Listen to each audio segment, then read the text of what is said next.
여러분 안녕하십니까? 광주 MBC 뉴스데스크입니다.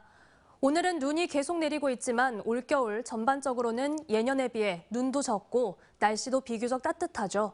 그런 만큼 도로 파임 현상이 덜할 법도 한데 실상은 그렇지가 않습니다. 엊그제 광주 시내 도로 곳곳이 도로 파임 현상, 이른바 포트홀로 몸살을 앓았는데요. 문제는 노후 도로는 많고 예산은 적어서 이 도로 파임으로 인한 피해가 계속될 수밖에 없다는 겁니다. 김영찬 기자가 취재했습니다. 도로 곳곳에 길이 1m짜리 구멍이 생겼습니다. 도로가 패였다는 걸 미처 발견하지 못한 차량들이 포트홀 직전에서야 아슬아슬하게 피해 지나갑니다. 지난 주말 광주 시내 도로 곳곳에서는 도로 파임 현상, 이른바 포트홀이 생겨 운전자들이 피해를 봤습니다. 타당 소리가 났어요. 나만 놀라는 게 아니고 집사람까지 같이 놀랐는데, 그리고 나서 이제 집에 가서 집사람이 차를 체크해 보니까 타이어가 휠이 스크래치가 난 거예요. 인근 도로 상인들은 2주 전부터 도로 파임 민원을 넣었지만 광주시가 제때 수습하지 않았다고 말합니다. 제가 한 민원을 한 5번 정도 넣었어요. 그 전에도 이렇게 대형차들이 다니면은 보이시면 저희 건물이 흔들릴 정도로 굉장히 심했거든요. 광주 지역의 도로 파임 현상은 급격히 늘고 있습니다. 여기에는 이상기후와 오래된 광주시의 도로 현실이 작용하고 있습니다. 지난 2021년 1만 6천 건이던 도로 파임은 지난해 급격히 늘었는데 여기에는 폭설의 영향이 컸습니다. 지난 2022년 성탄절쯤 호남 지역에 최대 40cm의 눈이 내리면서 도로 결빙에 따른 파임 현상이 대거 등장한 겁니다. 날씨도 문제지만 광주시에 노후 도로가 많다는 점도 문제입니다. 만들어진 지 10년이 넘어가는 노후 도로는 광주시 전체 도로의 60%에 달하는데 예산이 없다 보니 새로 까는 대신 땜질식 대응만 하고 있는 겁니다. 도로 파임 현상을 근본적으로 없애는데 필요한 예산은 1년에 800억 원 정도지만 실제 투입된 예산은 100억 원에 그치고 있습니다.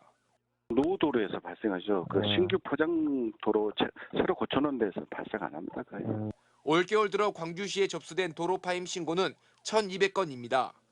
이상 기후와 예산 부족이 계속되면서 특별한 대처가 없는 한 광주 시민들의 불안한 겨울 주행은 해마다 반복될 수밖에 없는 실정입니다. MBC 뉴스 김영창입니다.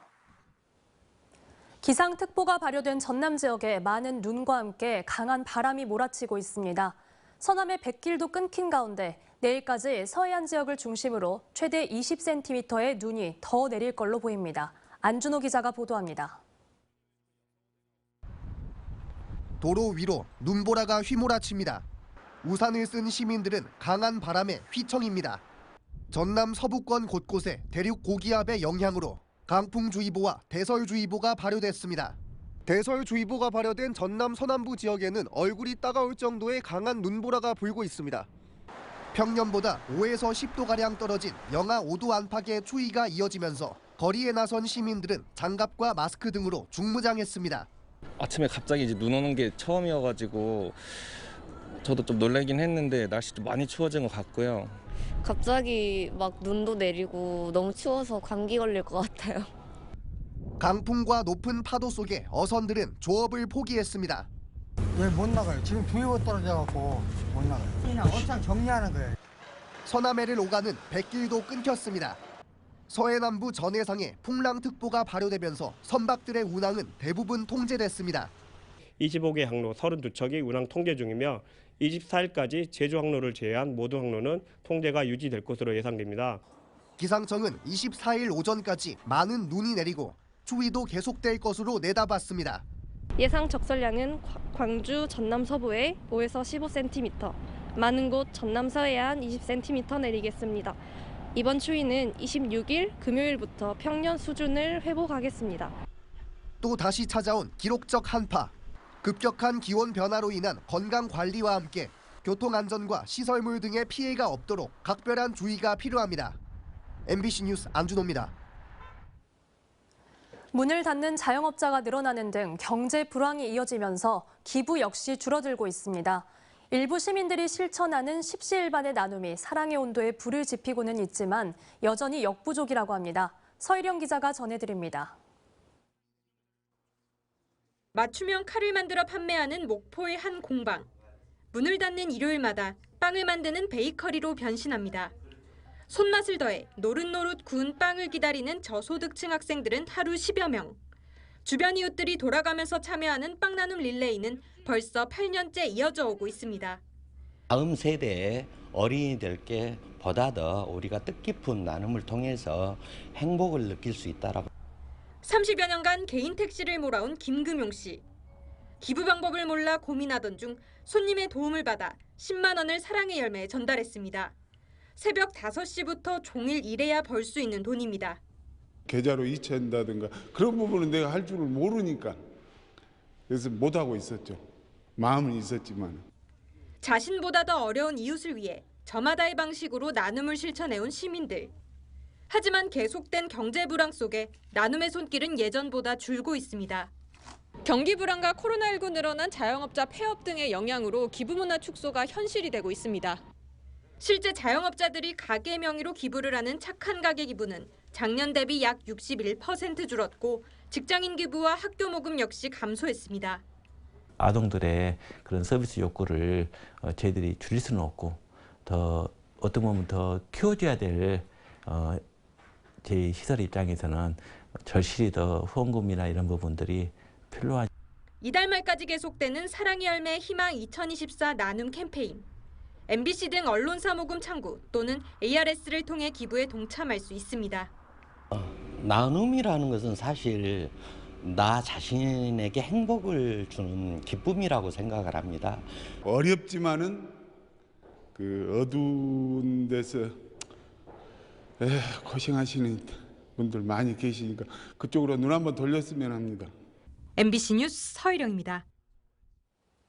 한편 희망 2024 나눔 캠페인 종료가 열흘 앞으로 다가온 가운데 광주 지역 사랑의 온도탑 수은주가 유난히 낮습니다. 오늘 광주 전남 사회복지 공동모금회에 따르면 광주의 올해 나눔 목표액은 50억 7천만 원이지만 현재까지 45억 원을 모금하는 데 그쳐 나눔 온도는 90.5도에 머물고 있는 가운데 모금회 측은 남은 기간 시민들과 기업의 참여를 당부했습니다. 광주시 교육청이 광주 명진고의 정상화 방안을 놓고 고심하고 있습니다. 수년째 파행 운영하고 있는 학교에 대해 학생과 학부모들의 반발이 거세지면서 교육당국이 조만간 대책을 내놓겠다고 밝혔습니다. 조현성 기자가 보도합니다. AB 고1 학부모인 김모 씨는 며칠째 골머리를 앓고 있습니다. 지난주 딸아이가 명진고에 배정됐는데 이 학교에 올해 신입생이 24명에 불과하다는 소식을 접하고부터입니다. 학생 수 부족으로 수년째 정상 운영을 못하고 있는 학교. 상황의 심각성을 뒤늦게 알았지만 그렇다고 딸을 문제가 있는 학교에 대책 없이 보낼 수 없다는 생각이었습니다. 학교는 안 보낼 겁니다. 일단은 지금 당장 입학을 하더라도 일단은 뭐 타 지역 전학이라든지 아니면 현재 명진고의 학생 수는 3학년 44명, 2학년이 36명에 불과하고 재학생과 신입생 모두 계속 학교를 떠나고 있습니다. 이 같은 상황에서 당초 교육청은 학생들의 학습권 피해를 최소화할 것이라는 원론적인 입장이었습니다. 그 학교에 배정된 학생들은 저희가 그 교육과정 선택 과목 이수나 이런 것들을 위해서 최대한 지원을 하고 그 학생들이 교육력이 낮아지지 않도록 저희가 교육청에서 지원을 해야죠, 당연히. 하지만 학부모와 교원단체들이 거세게 반발하고 나서면서 교육청은 관련 법이 허용하는 선에서 학생들의 학습권을 최우선하는 대책을 마련해 조만간 발표하겠다고 밝혔습니다. 이에 앞서 광주교사노조는 입장문을 내고 교육청이 특단의 대책을 해야 할 시점이라고 주장했습니다. 폐교 위기에 처한 학교의 정상화가 어렵다는 점에서 법인 이사들에 대한 취임 승인 취소 처분도 가능하다며 학교와 학교 법인에 대해 즉각적으로 특별 감사를 실시하라고 촉구했습니다. MBC 뉴스 조현성입니다. 2023 순천만 국제정원 박람회가 폐막하면서 휴장에 들어갔던 순천만 국가정원이 튤립이 만개하는 시기인 올해 4월 1일 재개장합니다. 봄꽃들이 만개하는 가운데 디지털 문화 콘텐츠가 녹아든 새로운 개념의 정원이 될 걸로 보입니다. 김주희 기자가 보도합니다. 지난해 10월 31일 1,000만 명에 육박하는 관람객을 기록하는 등 숱한 기록과 화제를 남기고 폐막한 2023 순천만 국제정원박람. 박람회의 주 무대였던 국가정원은 박람회 폐막과 함께 휴장에 들어갔습니다. 순천만 국가정원의 재정비를 위한 조치였습니다. 최근 순천만 국가정원의 재개장 계획에 대한 윤곽이 나왔습니다. 시는 순천만 국가정원이 튤립이 만개하는 시기인 4월 1일쯤 일단 프리오픈에 들어갈 것이라고 밝혔습니다. 국가정원은 다양하고 화려한 봄꽃으로 갈아입고 관람객들을 새롭게 맞이하게 될 것으로 보입니다. 봄꽃 화해 연출을 조금 더 아날로그적으로 더 강화를 할 예정이거든요. 그래서 약 90종의 142만 본 정도의 봄꽃을 식재해서 개장 때 관람객들에게 풍성한 볼거리를 제공할 예정입니다. 순천만 국가정원을 상징하는 대표 홍관이었던 꿈의 다리는 벽면 한글 타일을 모두 철거하고 디지털 체험 공간으로 재탄생하게 됩니다. 국가정원 내에서 상대적으로 주목받지 못했던 키즈정원과 시크릿 정원 등은 애니 캐릭터와 디지털 아트 등 연출 방식으로 K 디즈니 순천을 가장 효과적으로 구현할 계획입니다. 국가정원은 프리오픈 이후 3개월 뒤인 오는 7월 1일 그랜드 오픈을 하게 됩니다. 그랜드 오픈 이후에는 국가정원에서 동천으로 연결되는 캐릭터 퍼레이드와 야간 경관 연출 등을 통한 새로운 콘텐츠도 선보이게 될 것으로 보입니다. 7월 1일에는 순천만 국가정원과 동천까지 야간 경관을 굉장히 강화해서 저녁에도 순천에서 즐길 수 있도록 그렇게 준비하고 있습니다. 순천만 국가정원의 재개장, 아날로그와 디지털이 융복합된 새로운 개념의 국가정원에 대한 지역의 기대감이 커지고 있습니다. MBC 뉴스 김주희입니다.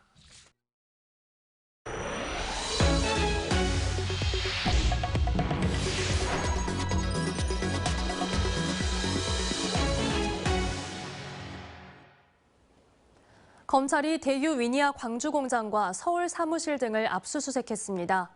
광주지검 공공수사부는 지난 19일 위니아전자 광주 사무실과 서울 사무실, 임원 주거지 등의 수사관들을 보내 압수수색을 벌였습니다.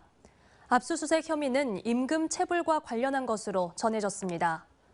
광주에 본사가 있는 대유 위니아그룹 계열사 7곳은 지난해 9월부터 경영 악화로 법원에 회생 절차 개시를 신청했습니다. 실종 신고됐던 50대 여성이 9일 만에 광주천에서 숨진 채 발견돼 경찰이 수사에 나섰습니다. 어제 오후 3시 50분쯤 광주 서구 양동시장 인근 광주천에서 55살 유모 씨가 물에 빠져 숨져 있는 것을 시민이 발견해 경찰에 신고했습니다. 경찰은 지난 13일 말다툼을 하다 집을 나섰다는 동거인의 실종 신고를 받고 유 씨에 대한 수색 작업을 벌여왔습니다. 경찰은 유 씨의 마지막 행적이 양동시장 인근 CCTV 영상에서 발견된 점 등을 토대로 정확한 사망 원인을 조사하고 있습니다. 강기정 광주시장이 달빛철도 특별법 제정에 적극 나서달라고 여야 원내대표에 요청했습니다. 강 시장은 오늘 오전 윤재욱 국민의힘 원내대표를 만나 이번 회기에 달빛철도 특별법을 꼭 통과시켜달라고 부탁했습니다. 강 시장은 이어 홍익표 민주당 원내대표도 만나 당론으로 채택된 달빛철도 특별법 통과에 민주당이 앞장서달라고 요청했습니다. 광주시는 대구시와 함께 제21대 국회 회기 내 사실상 마지막 본회의로 예상되는 다음 달 1일 특별법이 통과되도록 총력을 쏟고 있습니다. 전남 지역 농협이 매입한 쌀이 전년보다 50% 증가하는 등 재고쌀이 급증하고 있습니다. 전남 지역 농협이 지난해 매입해 보관하고 있는 쌀 재고량은 재작년보다 51% 늘어난 26만 6천 톤으로 나타났습니다. 쌀 재고 증가로 산지 쌀값도 지난해 10월부터 20만 원 밑으로 하락한 뒤 회복되지 못하고 있으며 전남 지역의 쌀값은 최저 18만 원 초반대까지 떨어진 것으로 나타났습니다. 광주 완도 고속도로 1단계 사업이 공정률 71%를 기록하고 있습니다. 광주 완도 고속도로 사업은 광주 강진 1단계 구간, 강진 완도 2단계 구간으로 진행되는데 전라남도는 2026년까지 1단계 사업을 마무리한다는 계획입니다. 1, 2단계 전 구간이 완공되면 광주에서 완도까지 이동 시간이 2시간 10분에서 1시간 10분으로 1시간이 줄어들고 지역 경제와 의료, 교육 등 많은 분야의 변화가 기대됩니다. 광주시가 도시철도 2호선 2단계, 호남고속도로 확장 등 대규모 공사를 앞두고 교통혼잡 대응 추진단을 가동해 대책 마련에 나섰습니다. 광주시 교통혼잡 대응 추진단은 오늘 첫 회의를 열고 대규모 공사에 따른 시뮬레이션 교통 분석 결과를 바탕으로 우회 가능도로 25개, 또 중점 관리 구간 29개의 교통 방안을 점검했습니다. 중점 관리 구간에는 차로를 재배분해 통행량을 늘리고 주변 우회 도로를 확보하기로 했습니다. 언제 어디서나 내 손 안의 뉴스. 광주 MBC 뉴스 유튜브 구독으로 함께하세요.